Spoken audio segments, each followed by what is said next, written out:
आपका एक बार फिर से स्वागत है भारद्वाज कॉलेज हेवन में। आज हम आपके लिए मध्यकालीन भारत के कुछ इम्पोर्टेंट क्वेश्चन लेके आए हैं जो कि आपको हर बार एग्जाम में आते हैं।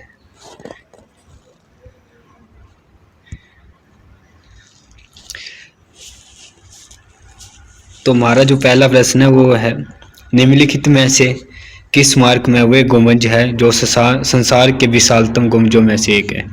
तो इसका जो ऑप्शन है वो है ए ऑप्शन है इसका शेरशाह का मकबरा सासाराम, बी है जामा मस्जिद दिल्ली में है, और सी जो है वो है गयासुद्दीन तुगलक का मकबरा दिल्ली, और डी पे है गोल गुंबज बीजापुर।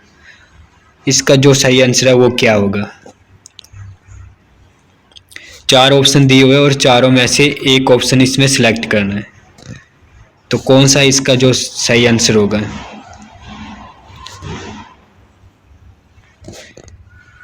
तो जो इसका सही आंसर होगा वो होगा ऑप्शन डी।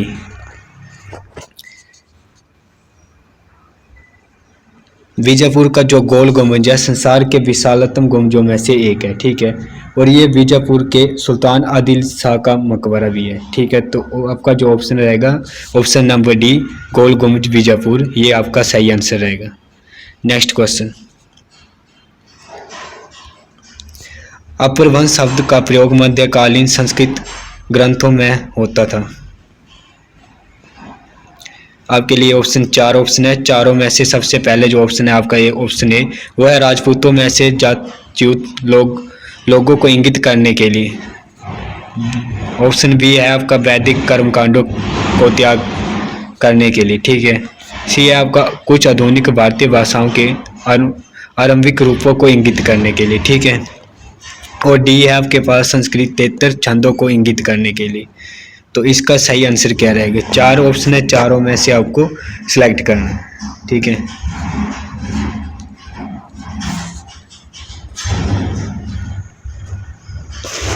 इसका ऑप्शन सी सही है, ठीक है।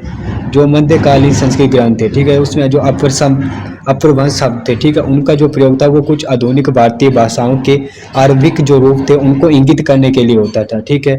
और ये जो सर्वप्रथम व्यास ने शब्द संस्कार से हीन शब्दों के लिए जो अपभ्रंश नाम दिया था, ठीक है। तो इसका सही आंसर रहेगा ऑप्शन सी। नेक्स्ट क्वेश्चन,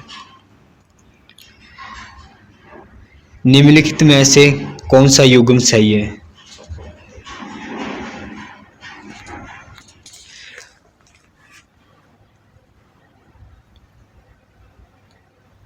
जो गुरु अमरदास है, ठीक है, उनके साथ है मीर और पीरी, आदि ग्रंथ, दल खालसा, मंजी, क्या ये सारे सही है। अभी इसमें हमें सही जो युग्म है उनको सिलेक्ट करना है। तो इसका जो है बी जो है सही है, जो गुरु अर्जुन देव थे, ठीक है, ने आदि ग्रंथ को 1604 ईस्वी में पूर्ण किया था, ठीक है। इसमें उन्होंने 5 सिख गुरु और 18 हिंदू भक्तों तथा संत कबीर नामदेव आदि के उपदेशों को संकलित किया था। और जो ये मीरा और पीरी है, ठीक है, मीरा और पीरी को गुरु हरगोविंद, ठीक है, गुरु हरगोविंद, और जो मंजी अमरदास तथा दल खालसा था उनको गुरु गोविंद सिंह से संबंध है, ठीक है। मीरा और पीरी आ गया, दल खालसा आ गया, मंजी आ गया, इनका गुरु गोविंद सिंह के साथ संबंध है इनका। नेक्स्ट क्वेश्चन, नस्तालिक थी, ठीक है। तो ऑप्शन है इसके पास एक प्रकार की फारसी लिपि जो मध्यकालीन भारत में प्रयुक्त होती थी। ऑप्शन बी है एक राग जिसकी रचना जो तानसेन ने की थी। ऑप्शन सी है मंगोल शासकों द्वारा जारी किया गया एक उपकर। ऑप्शन डी है उलमाओं के लिए एक आचार संहिता। तो इसका जो सही आंसर है वो है ऑप्शन ए। जो नास्तालिका थी वो थी एक मुगल की फारसी लिपि थी, ठीक है, और ये उर्दू की पारंपरिक लिपि भी थी, ठीक है। तो इसका ऑप्शन ए जो है वो सही आंसर है। नेक्स्ट क्वेश्चन, अपनी शक्ति को सम्मिलित करने के बाद बलबल ने भव्य उपाधि धारण की। ऑप्शन ए तूतीय हिंद, बी कैसरे हिंद, सी जिले इलाई, डी दीने इलाई। तो इसका जो सही आंसर है वो सी है। बलबल ने जो जिले इलाई नाम की एक उपाधि धारण की थी, ठीक है। नहीं नहीं, तूतीय हिंद नहीं होगा। तूतीय हिंद का जो संबंध था वो अमीर खुसरो से, और जो कैसरे हिंद था, ठीक है, जो कैसरे हिंद था उनका संबंध जो महारानी विक्टोरिया से था। और जो दीन ए इलाही थी, ठीक है, दीन ए इलाही जो थी उनका संबंध जो वो अकबर द्वारा परिवर्तित धर्म में था, ठीक है। तो इसका जो सही आंसर है, जो बलबन ने भव्य उपाधि धारण की थी, उसका जो सही आंसर है वो है ऑप्शन सी, जिले इलाई वाला। बैक हो गया ये है जिले इलाई वाला, ठीक है। नेक्स्ट क्वेश्चन, शिवाजी के अष्टप्रधान का जो सदस्य विदेशी मामलों की देखरेख करता था वो एक था। ऑप्शन ए पेशवा, सचिव, पंडित राव, सुमंत।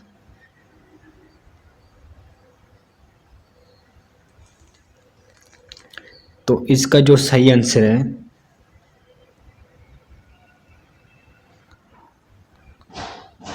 तो पहले सबसे पहले हम इस चीज को समझते कि ये है क्या। देखो, जो सचिव थे, ठीक है, वो क्या करते थे, एक मिनट, जो सचिव थे वो पत्रकार विभाग की देखरेख करता था, लेकिन यहाँ पे पूछा गया है विदेशी मामलों की, तो सचिव जो है इसका गलत है, ठीक है।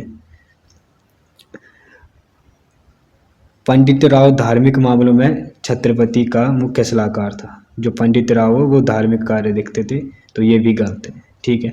पेशवा एक मुख्यमंत्री होता था, जो प्रशासन के जो निरीक्षण कार्य थे उनको देख रेख करता था, तो ये भी गलत है। तो ऑप्शन डी हमारे पास बचा है, तो ऑप्शन डी जो है ये देशी मामलों की देख रेख करता था, तो इसका ऑप्शन डी जो वो एक सही आंसर है, ठीक है। नेक्स्ट क्वेश्चन, दिल्ली का जो सुल्तान भारत में नहरों के सबसे बड़े जाल का निर्माण करने के लिए प्रसिद्ध है वे था। ऑप्शन ए इसके लिए इल्तुतमिश, गयासुद्दीन तुगलक, फिरोज शाह तुगलक, सिकंदर लोदी।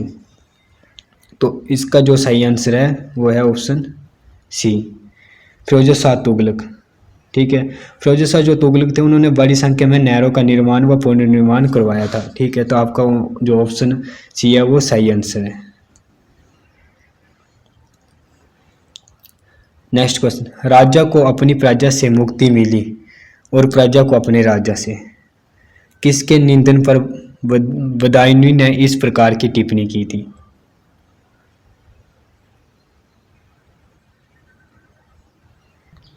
तो इसके ऑप्शन है बलबन, अलाउद्दीन खिलजी, मोहम्मद बिन तुगलक और फिरोज शाह। तो इसका ऑप्शन सी जो है वो मोहम्मद बिन तुगलक, ये सही आंसर है।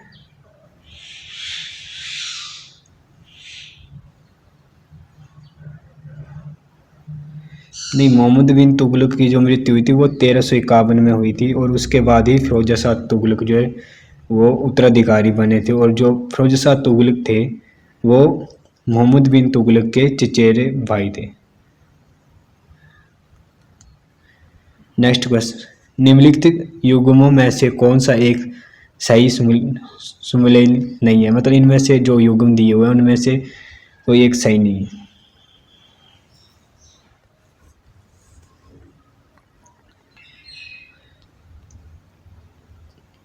तो इसका जो ऑप्शन है वो बी, सर थॉमस रो।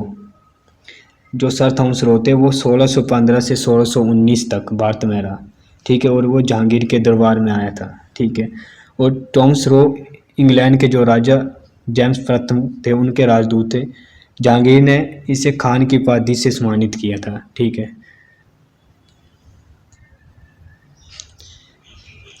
सूची 1 को सूची 2 के साथ सम्मिलित करो और सूचियों के नीचे जो दिए गए कूट है उनका प्रयोग कर सही उत्तर चुनना है, ठीक है। अब सूची 1 और सूची 2 इनको मिलाना है और इनमें जो सही उत्तर है नीचे दिए गए कूट है उनमें जो सही उत्तर है उनको निकालना है, ठीक है। तो सूची एक में जैसे बड़े सामंतों को आवंटित भूमि, ये जागीर। सूची दो में देखें तो जागीरदार प्रणाली, मालगुजारी के इजारदारों अथवा तहसीलदारों का आवंटन भूमि, रैयतवाड़ी प्रणाली, उप किराएदार पर देने, गिरवी रखने, हस्तांतरण करने, उपहार देने या विक्रय करने का अधिकार सहित प्रत्येक किसान को आवंटित भूमि, महलवाड़ी प्रणाली, ग्राम्य स्तर पर की गई भूमि, राजो बंदोबस्ती, जमींदार प्रणाली। इसके आगे कुछ दिए हुए जैसे ABCD, तो इसमें से सही क्या है?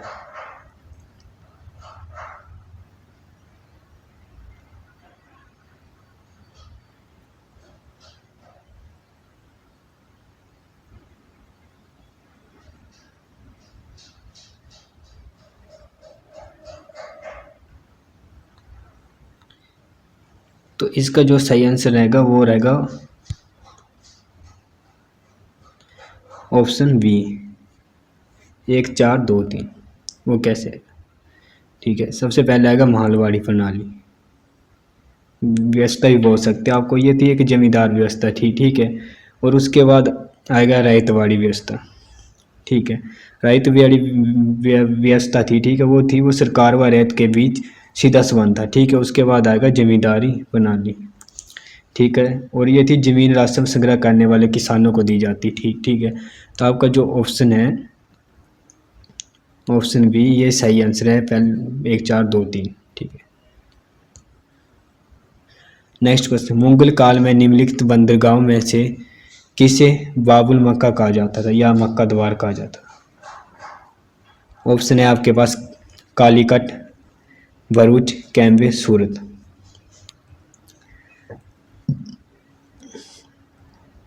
ऑप्शन डी इसका सही आंसर होगा, मुगल काल में सूरत बंदरगाह को मक्का द्वार कहा जाता था।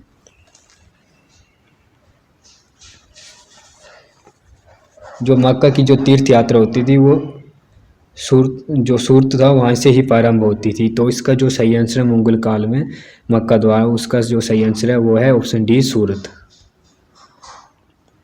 नेक्स्ट क्वेश्चन, दिल्ली सल्तनत के तुगलक राजवंश का अंतिम शासक कौन था? फिरोज शाह तुगलक, शाह द्वितीय, नासिर उद्दीन महमूद, नुसरत शाह।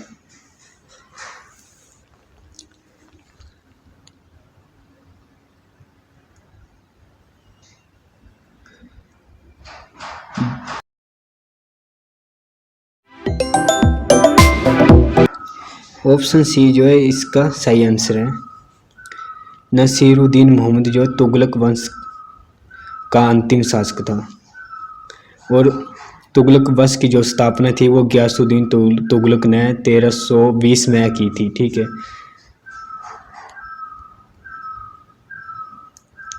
वर्ष 1613 में अंग्रेजी ईस्ट इंडिया कंपनी को कहाँ एक कारखाना स्थापित करने की अनुमति मिली? ऑप्शन है बेंगलोर, मद्रास, मसूलीपट्टनम, सूरत। तो इसका जो सही आंसर होगा वो भी होगा ऑप्शन डी सूरत। 1613 ईस्वी में जो ब्रिटिश ईस्ट इंडिया कंपनी थी उनको सूरत में एक कारखाना स्थापित करने की अनुमति मिली थी। और उसमें मुगल शासक जो थे वो थे जहांगीर। भक्त तुकाराम कौन से मुगल सम्राट के समकालीन थे? बाबर, अकबर, जहांगीर, औरंगजेब।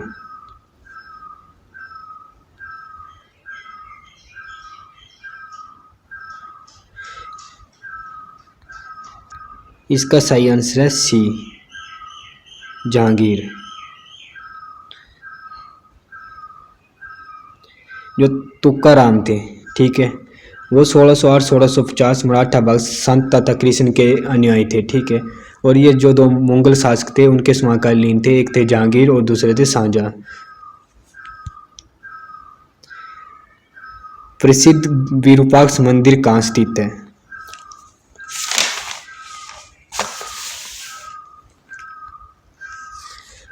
इसका ऑप्शन है भद्राचलम, चिदंबरम, हम्पी, श्रीकालाहस्ती। तो इसका सही आंसर है सी, विरूपाक्ष मंदिर जो है वो हम्पी में स्थित है, और हम्पी जो कर्नाटक में तुंगभद्रा नदी के दक्षिणी तट पर है। ठीक है।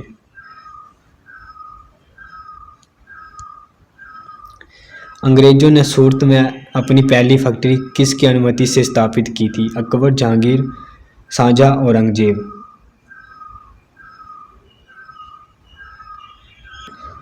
इसका सही आंसर है जहांगीर बी। जो इंग्लैंड के राजा थे जेम्स प्रथम ने विलियम हॉकिंस को जहांगीर के दरबार में कारखाना खोलने की अनुमति के लिए भेजा था। ठीक है, तो जहांगीर की अनुमति के लिए उनको भेजा था। तो ऑप्शन बी जो है इसका सही आंसर। निम्नलिखित में से कौन से भक्ति आंदोलन का प्रस्तावक नहीं था? और 4 ऑप्शन दिए हुए हैं, इनमें से भक्ति आंदोलन का प्रस्तावक नहीं था। ऑप्शन है नागार्जुन, तुकाराम, त्यागराज, वल्लभाचार्य। तो इसका सही आंसर है नागार्जुन। ठीक है। नेक्स्ट, भारतीय इतिहास के मध्यकाल में बंजारे सामान्यतः कौन थे? कृषक, योद्धा, बुनकर, व्यापारी। जो भारत में बंजारे थे वो लोग ट्रांसपोर्टरों का सामान एक स्थान से दूसरे स्थान तक ले जाते थे, और जो सामान वे ले जाते थे उनमें जो होता था वो नमक, अनाज, लकड़ी और पशु शामिल थे। अतः बंजारे जो वो खानाबदोशी व्यापारी थे। तो इसका जो सही वो सामान जो है एक स्थान से दूसरे स्थान ले जाते थे, मतलब चाहे वो अनाज हो, नमक हो, जो भी थे वो लेके जाते थे। तो इसका जो सही आंसर होगा वो होगा डी, व्यापार। सम्राट अशोक के राज्याभिषेक का सबसे पहले विघटन किसने किया? George Buhler, James Prinsep, Max Muller, William Jones.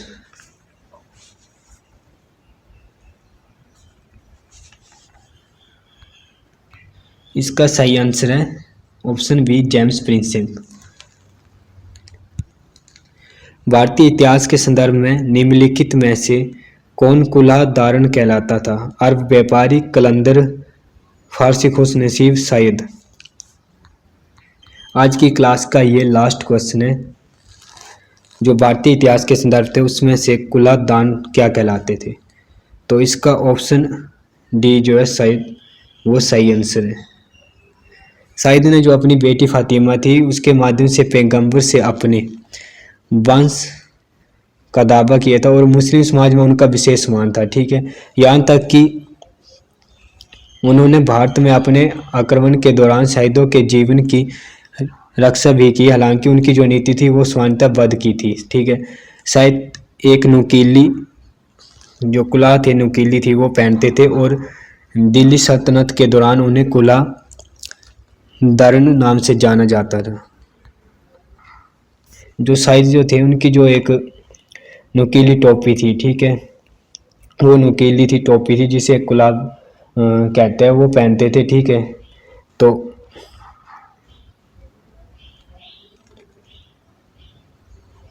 और शायद जो है इसका सही आंसर रहेगा ऑप्शन डी, शायद।